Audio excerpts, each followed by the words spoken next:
The way I'm just going to simply answer that question in a practical way. Can you imagine a city or a country without internet or without using computers, right? You can imagine, you can't even imagine that. The reason for that is because since we got computers and people start using the internet, we've seen a massive uprising in terms of, economical activities and social activities as well.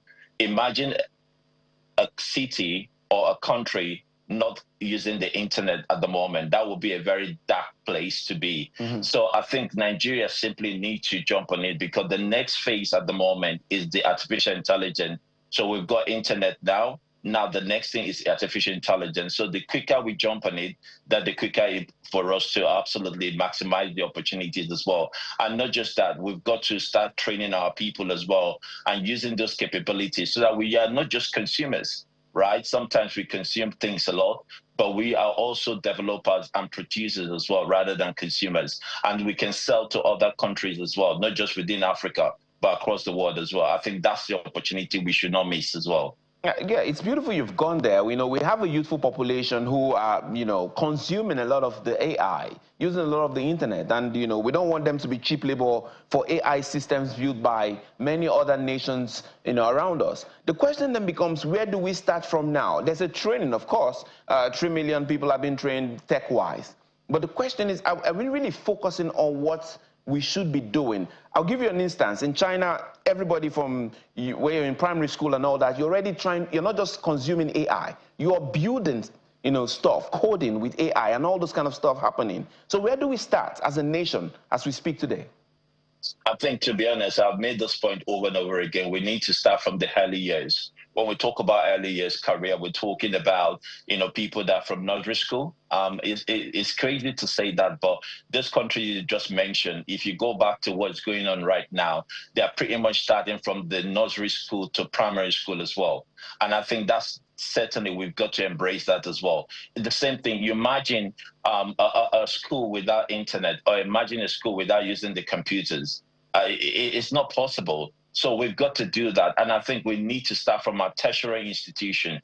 We're so blessed with so much young people around the country. But what we need to do is that we need to embed artificial intelligence as part of the curriculum. This is not about an optional thing. This is a compulsory thing that needs to happen. So you mentioned a number about 3 million. Yes, that's a good number. But I think in my projection, we need to be targeting 10 million young Nigerian youths at the moment, not just 3 million. Because we are a population of over 200 or 330 million people as well. And the young population is quite vibrant. So we should be aiming about 10 million and above. And I think that's really important. So all the tertiary institution needs to be there. So we're talking about 200 odd universities and colleges and all the rest of them. They need to be using artificial intelligence as part of their curriculum. People need to be trained as well. And not just coding, not just data science, but how you develop and how you create those tools as well. These things need to be embedded as well as part of our educational system. Yeah, but somebody would argue that, hey, let's take it two arguments. The first argument would be, we're still hungry. Why is this a priority right now? There's so much hunger in the land. Why is it a priority? And the second question would be, hey, if you start off to go into reshaping what the curriculum is, are you sure we're not going to change school as it were today? I mean, that's a great question you asked. When someone is hungry, what the person needs is food, right? Yes. And how you do food, if food does not fall from the sky, you've got to create it, right? So I think when we talk about people being hungry, the way you can then stop being hungry is about the way you create things, right? And you create food. And when we talk about artificial intelligence, these are not remote things. These are part of the way we can make people stop being hungry as well.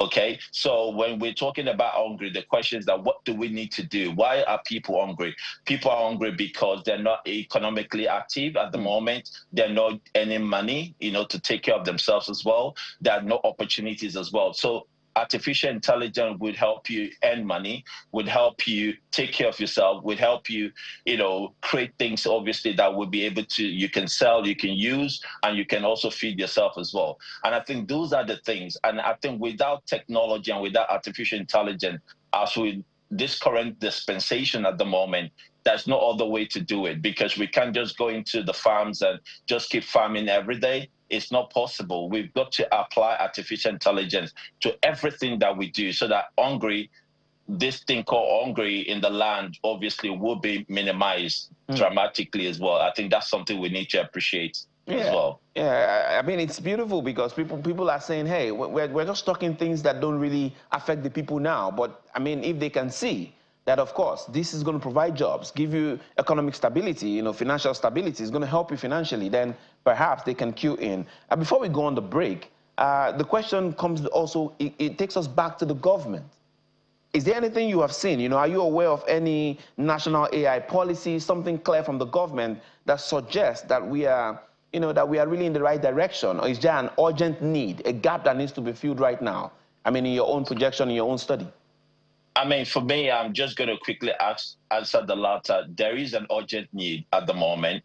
We've got the national AI strategy. And unfortunately, the AI strategy is on the draft, and that's sitting in the shelf. That's not good enough.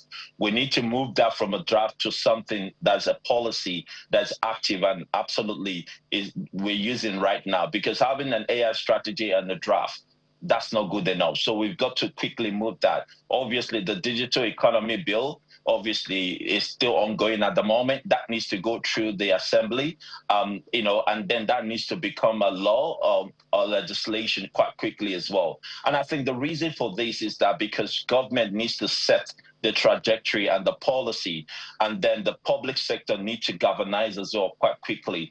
And without those things being in existence, then obviously things would definitely not work smoothly as well. And I think we need to quickly do that. So yes, urgently, we've got to do that quite quickly.